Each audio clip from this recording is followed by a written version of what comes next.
Correct. So my name is Ali Reza. I go by Ali, and I'm teaching at several schools. I'm teaching at the University of Guelph, and also I'm the guest lecturer at a few U.S. universities, Cal Poly, Chapman, and also UCR. So I have been teaching finance for the last almost 14 years now. And the reason actually I set up these meetings or webinar is just I realize over time there are so many students, there are so many people, they have challenging time to understand some even basic finance concepts. So by these sessions, I hope that I will be able to increase our level of knowledge, financial knowledge, and we are going to review some major concepts which can help you in your daily life. So I believe financial education it's actually something everyone needs to know. So it's not just about business students or finance students.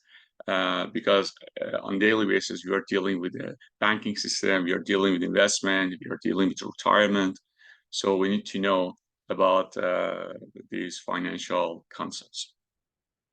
So the first session, I'm going to talk about financial education, and also I'm going to talk about our banking system.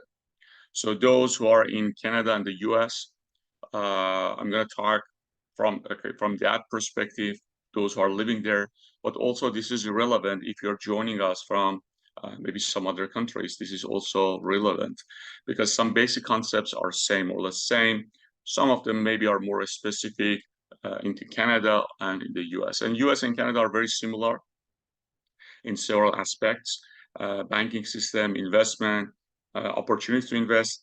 For sure, there are some differences. As we are moving forward, hopefully in the future, when we'll have more webinars, I'm going to talk more about the differences. I'm going to talk about the Canadian system. I will talk about the US system.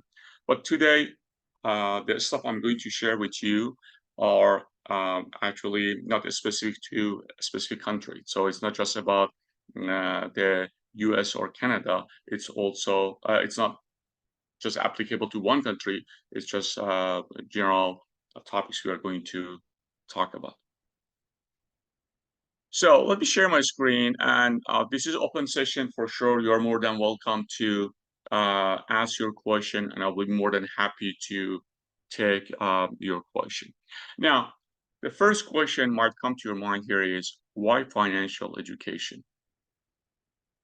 So when we look around the globe, we'll see that there are so many people who have challenging time to understand some basic financial concepts. So I'm not talking about complicated formulas. I'm not talking about complex issues. I'm even talking about, for example, time value of money, present value, interest rate, inflation. These are basic concepts which so many of us we have challenging. For example, as you can see, in Canada, the average financial well-being is 66. In the US, only 1 in 6 students receive required financial education. Okay, so even our students in the colleges, universities, we have issues when it comes to financial concepts. Okay, finance-related concepts. Now, uh, why this kind of important? On daily basis, you are dealing with different financial challenges. For example, when it comes to saving decision, investment decision, when you're planning for your education, for yourself or for kids, when it comes to retirement, you are planning for like 20, 30 years from now, when you become retired, how you can actually make money or how you can generate a kind of source of income for yourself. When it comes to protection, if something happened, God forbid, to yourself, to your kids, to your parents, how you are going to protect yourself. So many of us, we have mortgage, for example. Okay. So if we are not able to pay our mortgage, for example, if I lose my parent or my dad or my mom who is responsible to pay off the mortgage, what's going to happen to the house I own? Do I have any protection? Am I able to keep the house even if I don't have a source of income? So these are the topics which are kind of relevant to our life. And They're important, and again, on daily basis, we are dealing with them. Okay, so we need to have a kind of plan for that. So how we are going to overcome all these challenges, how we can make a better financial decision, and how we can get this information. So which are the sources which we need to get this information from? So in this session, I'm going to address some of these challenges. I'm going to address some of these points, and for sure, this is kind of we need more time to cover everything. So I try just from now on, maybe once in a week or every other week, we'll have more conversation about any specific of these topics. For example, investment, retirement, education, and I will talk about different plans which we have in the US, in Canada, for example, you can choose from, and which one is more relevant to the situation you have. Now let's look at the banking system, okay? Because so many of us, for sure, as far as we remember, as soon as we understand some basic life concepts, we start just to open an account, or maybe our parents they open an account for us. So we have some familiarities when it comes to saving or depositing money. Okay, so what are the banks for? So these are, as you can see, financial intermediaries. Okay, so they're getting money from people like me, like you.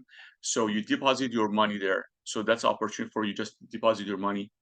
If you need money, you go to the banking system. For example, you are buying a house or you are buying a car, so you can borrow from them. And for sure, in return, you are going to pay interest. Okay.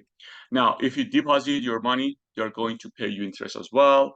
Uh, if that's a kind of saving account, if it's checking account, there is no actually interest. So the first thing you need to note here is when you are starting to actually open your account, generally speaking, you have two major options, saving and checking. What's the major difference?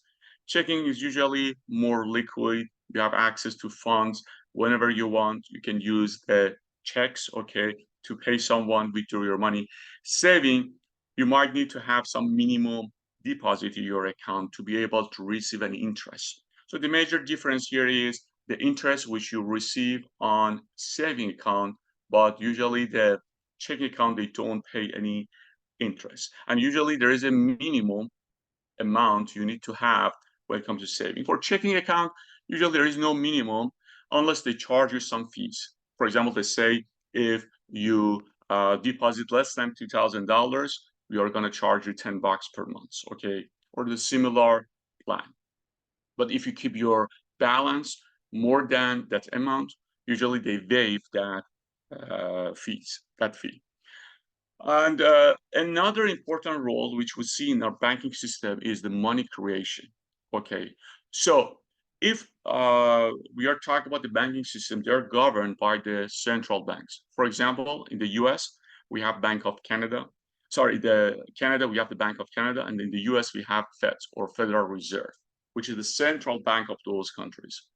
Pretty much every country has a central bank. Okay, and one of the major role of the central banks here is to get money, some of that deposit which put by people on the banks, they actually get that as a reserve in case something happened. Okay, and also they use that as one major monetary policy. Okay, let me give you a very kind of simple example to see actually how this money creation works. So as I mentioned, the banks require to put down a percentage of the money they receive from clients in the central bank. Let's say it's 10%, okay? So when, for example, you or me, we go to the bank and deposit the money, let's say it's $1,000, that $100 goes to that central bank as a reserve, and the rest, $900, will be there in the banking system. Okay. Now, what they're going to do with that $900, they're not going to keep that in a safe and say, okay, the money is there, I'm not going to touch that. No, actually, this is a banking system. The money is the major tool they're using to generate more money.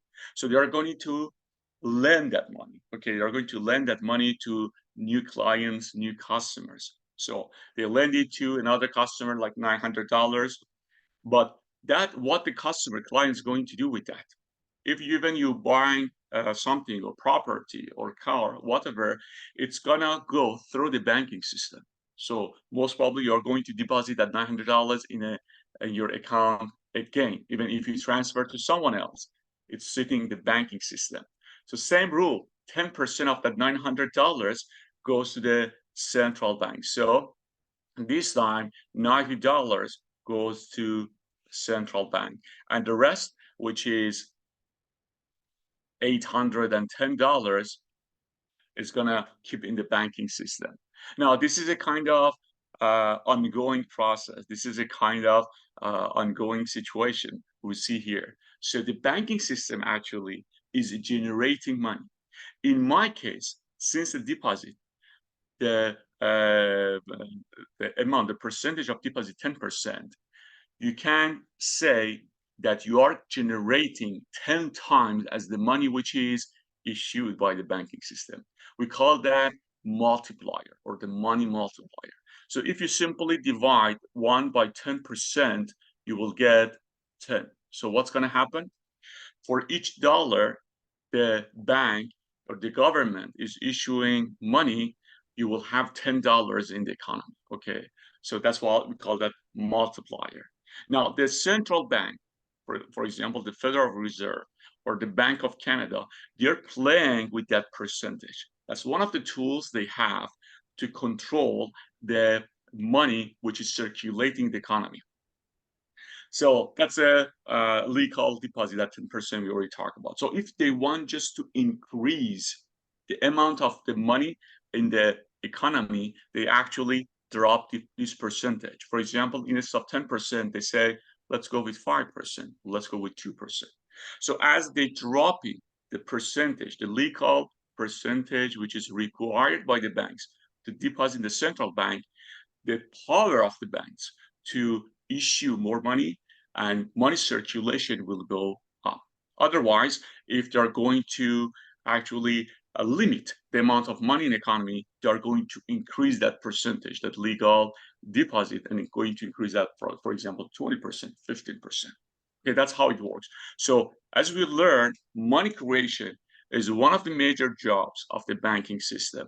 And by doing that, for example, they can control the inflation. That's what happened post-COVID, because during the COVID, actually, the government, the banking system, they injected lots of money into the economy. For example, they give that as a form of support, financial support to different families, to different people, okay? And then now we have inflation because you have money supply. So what you are going to do, you are going to give less money to the borrowers. Okay, so you increase the interest rate, you reduce the money circulation, you increase the legal deposit. So in this case, you are reducing the money circulation. And for sure, the banking system is regulated by some rules, okay? And so it's very structured. They need to follow specific rules. That's why when you deposit your money, you are almost 100% confident that nothing's going to happen to your money, okay? So in terms of the risk, you are taking very low risk when it comes to the banking system. Um, so when you look at some stats, we see that actually the amount of money which people they are actually the deposit in the banking system is huge. For example, in the US, you see almost $18 trillion is actually deposited in the banking system, or in Canada, it's 2.6 trillion Canadian dollar. Okay, so all these together, just this is that's for like from a couple of years ago, there are like $20 trillion in the US and Canada. So you can see in other countries, you will see similar or maybe a little bit less amount of people that deposit in the banking system. Now, here is a question. When you deposit your money there, you know that it's good when you need that, you withdraw the money. But in terms of the investment, how much you are getting? Okay, maybe 2%. 3% at most top. Okay. You're saying, okay, I deposit my money there. I'm getting 2% return on my saving account. Okay, that's okay. When you need to borrow money, you go there and you get mortgage or you get the car loan. Now, can we say that whatever I need for financial needs, for the investment, for retirement, for education, I can rely in our banking system. So that's a kind of one size fits all. So here's the point. Every institute in the financial system is playing its own role. So when it comes to borrowing and lending, maybe the banking system is a good option because usually they offer good interest rate in terms of the mortgage. Or when it comes to money circulation, they're playing a major role as we learn. Okay, so they can control the inflation, they can control the money circulation. So, however, they have some limitations. Okay, for example, in terms of return, I just talked about maybe 2-3% saving on the top, the best scenario. Okay, now when you are getting like 2 or 3% return, are you actually winning? Are you actually gaining money here? Here's the point. Remember, your actual purchasing power is not just based on the return you are getting. One major factor here is inflation. Okay. And you know, the inflation eats up your purchasing power. Okay. Let me give you a simple example. Let's say we are living in Canada and the inflation is 4%. So, you know, during the COVID, actually right after COVID, the inflation hits like 8-9%. But now we are getting back to 3-4%. So just for the sake of example, let's assume the inflation rate is 4%, which means on average, the price of goods and services is going up by, they're going up by 4%. So the $100 you have now, it doesn't have the same purchasing power 1 year from now. So this is your inflation, okay? And you go to the bank and you receive 2% on your saving account. So if your return is 2%, what's going to happen here? Can we say that actually you are gaining money here? So for sure you can tell me if we are talking about 2% versus 4%, approximately you are going to lose 2%. So it means the value of your money is going down by almost 2% over 1 year. Okay. Now, for sure, it's better than nothing. That 2% is better than nothing. But here is about the opportunity cost. Do I have other options? Do I have any other opportunity I can make money? For example, when you look at the stock market, you see over the last 50 years, on average, the stock market has been able to generate almost 11%, 12% per year. Okay. When you look at other investment, for example, the real estate, for sure it's been greater than 2%, which you have in the saving account. So if you have those options, it's not kind of rational or logical to just focus on the saving. And for sure, the risk factor is there, but we have some options to reduce the risk. For example, when you look at the banking system, you see for the diversification, they don't have many options. Usually they invest their money in risk-free type of assets. For example, they go with the government bonds. Okay.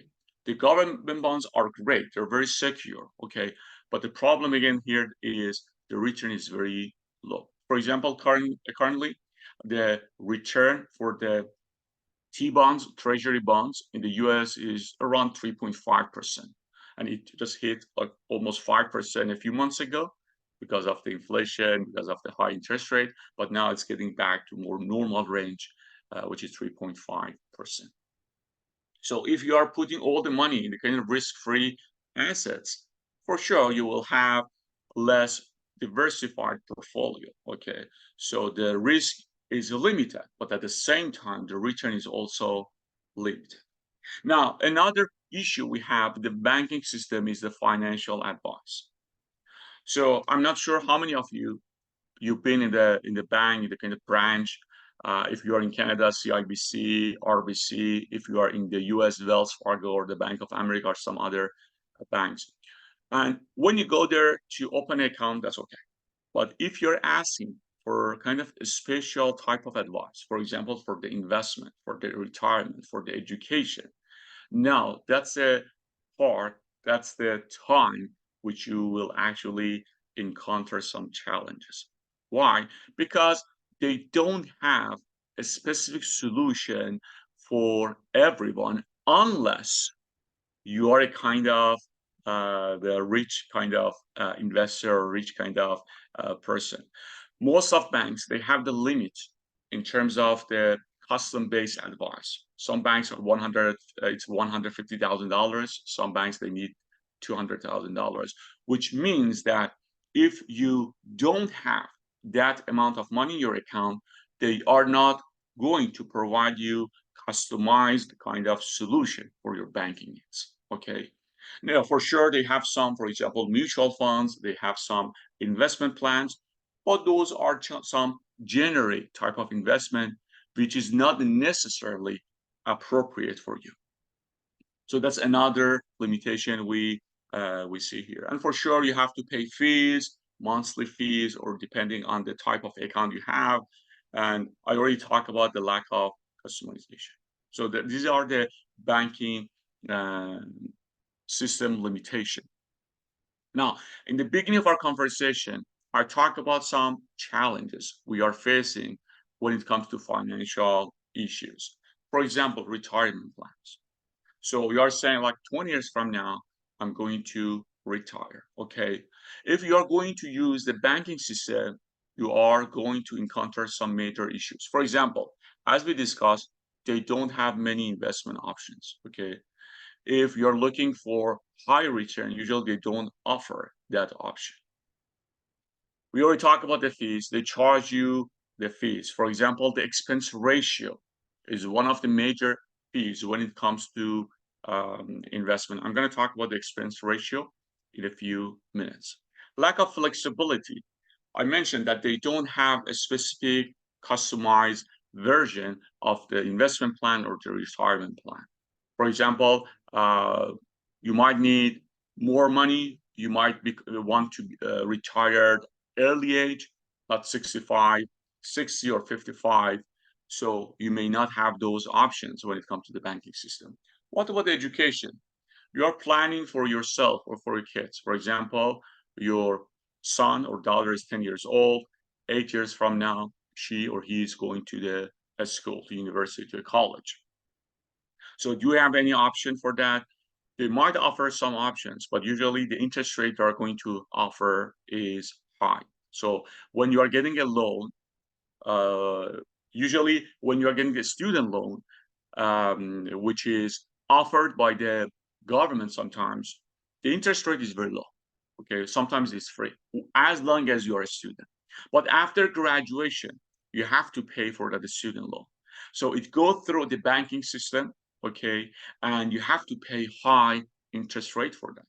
Usually they use the prime rate or a kind of base rate plus a specific percentage, plus 1 or 2%. And you will see that's a kind of huge, and it's gonna put lots of financial load on your shoulders. When it comes to repayment option, you have no control on that. So, okay, for example, I remember when I was a student, I had a student loan, and they gave me like 10 years to pay back the loan. Okay, now here is the point. I couldn't say, okay, I want to pay off in 5 years. I want to pay with this interest. I want to pay with this principal. So I limited options. Okay. In terms of even payoff, I was not able to pay off earlier unless I had to pay kind of penalty. So you have to consider all these limitations. What about the investment plans? We already talked about that. They don't offer so many options when it comes to investment.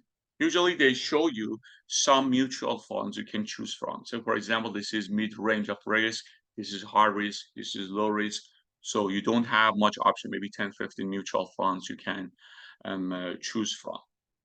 Now, another note here is they offer you the products which we call them retail products. Okay, now what it means, what I mean by that. So I'm sure that uh, some of you might be big fan of Costco. We have that's a kind of for those maybe you don't know what is Costco. That's a kind of the store we have in Canada and the U.S. And usually the offer is a good price, good quality, and usually in bulk amount, bulk quantity at a very reasonable price. Now here's the point: if you're talking about the retail products, it's like you're going to a grocery store and you're buying one or two items from the store. If that's the case, usually you are going to pay more compared to the situation you are going to buy in bulk. Okay, so they are going to give you something we call that quantity discount. So if you are buying more, usually they are going to offer you less. And that's usually the Costco system. Usually, whenever you are going to buy something, it comes in so many units, so many items, but usually it's kind of at lower price. Now, when you go to the banking system, since they are actually dealing with you as a kind of individual investor, the offer they have for you is usually limited for the retail investors. So you don't have access to those mutual funds or those hedge funds, which are designed for more kind of rich people. Okay. Because usually it's those are kind of more costly and they don't want to spend much time on you as a retail investor. Okay. Now the question here is there any way I can expose myself to those other investment? So for sure, it's not going to happen. We are the banking system. So you have to find some other solutions to be able to get access to those mutual funds or hedge funds or even ETFs. So earlier, I talked about the expense ratio. I promise I'm going to talk more about the expense ratio. So when you're investing in mutual funds, when you are buying, for example, the ETF, so in following sessions, I will talk more about the mutual funds and the ETFs and what those mean. But those are kind of portfolio of investment. For example, they're investing in several stocks in the market, or they have maybe a stocks, bonds, or combination of those in their portfolio. And they are managing the funds on your behalf. So you are the shareholder of the company, you are buying a portion of that mutual fund, but it's not free. They charge you some fees. If you go to the banking system, that expense ratio is 0.63% on average, which means for the amount you are investing, let's say you are investing $1,000, and it's not about the return or profit. They don't care how much return profit you are getting. Anyway, they are going to charge you that fee. So they're going to charge you $6.3 for that actually investment. Again, maybe say, Ali, $6.3, $6 is not much. But remember, just you can imagine if you're increasing your investment and so many investors are putting their money in those mutual funds, how much money the banking system is getting from it. However, you see, if you are going with the investment advisor, financial consultants, they are able to find the funds which are offering you much lower, they're asking for much lower expense ratio. Okay. So it's almost tenths of what you are paying in the banking system. Or another example, you see that when it comes to a student loan, the banking system is offering a rate of 5.4%. But if you are getting from the government, if you are getting some other sources, you see it's much lower. So you have to reconsider when it comes to investment, when it comes to a loan, and you have to see other options which might be more beneficial for you. So when it comes to financial needs, what we're looking for. So based on the argument we had, we are looking for investment options which are not limited to a few ones. I want to have several investment options, different level of risk, different level of returns, long-term, short-term, which the banking system is not offering us. When it comes to service fees, we just learned for every just single thing they charge you, the monthly banking fee. When it comes to expense ratio, they're going to charge you. There's so many fees you are dealing with. But so you want just to pay less or sometimes even free when it comes to financial investment fees. flexibility. Okay, if you want just to change your plan, if you want to withdraw your money, if you want to plan for long term, you need to make sure that you have flexibility there, so you have more options. Interest rate, if you're borrowing, you want just to have lower interest rate. And for sure, when it comes to return, you always prefer to get higher return. And the banking system, usually they offer you very low return. And on the top of all this, what else you're looking for? For sure, you're looking for the customized solution, okay? Because as I said, different investors, different people, they have different needs, okay? The solution which works for me is not necessarily working for you. Why? Because you are in different situation. I might be a kind of risk averse person. I don't like to take any risk, but you are a kind of risk lover. You want just to take more risk. Maybe your investment goals are different. You're planning to retire 20 years from now. I'm planning to retire 10 years from now. Okay. So I might be kind of single, no wife, no spouse, no kids. Okay. But you might have a family. You might have two, three kids. Okay. So these are different situations we have to consider. Usually the banking system is not kind of customized. It doesn't offer a customized solution. As I mentioned, it's kind of one size fits all. So you need to go to experts, the financial expert, financial consultant, financial advisors, which they consider your specific, your unique kind of situation, and they are offering personalized, actually advice. Okay, again, the banking system is good for some aspects. Okay, for example, when it comes to mortgage, maybe they offer you very good rate. When it comes to money transaction, might be very kind of good option. But when it comes to other financial needs, such as investment, such as retirement, such as education, such as protection, they're not going to offer a good one. So let me give you kind of example and wrap up. And for sure, I'll be more than happy to take any question you might have. In the US, if you are living in Canada, for sure, you know the Canadian Tire. We don't have the Canadian Tire in the US, but we have Target in the US, and I believe we don't have Target in Canada anymore. It's just we used to have Target in Canada, but we have Home Depot in both. We have Lowe's, we have Walmart. Now, here's the point: if you need specific tools, okay, I don't know, plumbing tools or something, you might find that in Walmart, you might find that in Target, but you prefer to go to a specific store, a specific um, supplier which is providing you tools which is made for that need, and they are offering you different options, and they know what they are selling. Okay, even if you did a kind of a plier, I don't know, a screwdriver, if you go to Walmart, they might have some on the shelf, but they don't offer very specific type of a screwdriver looking for, the plier you're looking for, or the specific type of pipe you're looking for. Okay, or even if they have it there, you cannot find expert who can help you to address the question you might have. But when you go to Home Depot, if you've been in Home Depot before, you see they kind of they have a specific type of tools. There are people experts there. You can ask them question. You know, I'm looking for this specific nuts and bolts with these features, and they're going to offer you the solution for the problem you have. Okay, but for sure, for grocery shopping, you might go to Target, Walmart, because they're offering good deals, good prices, and they have various types of items when it comes to groceries. Again, based on your needs, you need to choose the appropriate store. Same for the finance. When it comes to the place you need to go, you have to consider your goals. You need to consider the problems you have, and you need to find the right place to address your financial needs.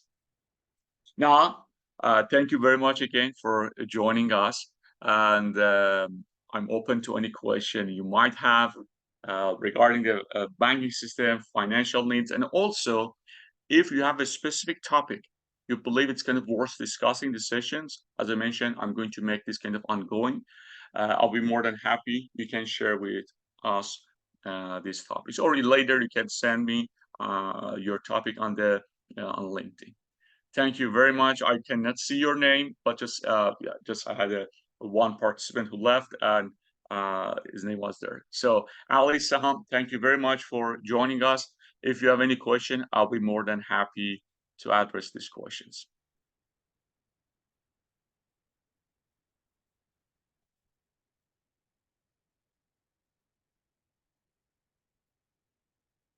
Thank you very much. Thank you, Ali. Thank you, Saham. Again, I believe you have access to my LinkedIn account. I believe you are in my connection network.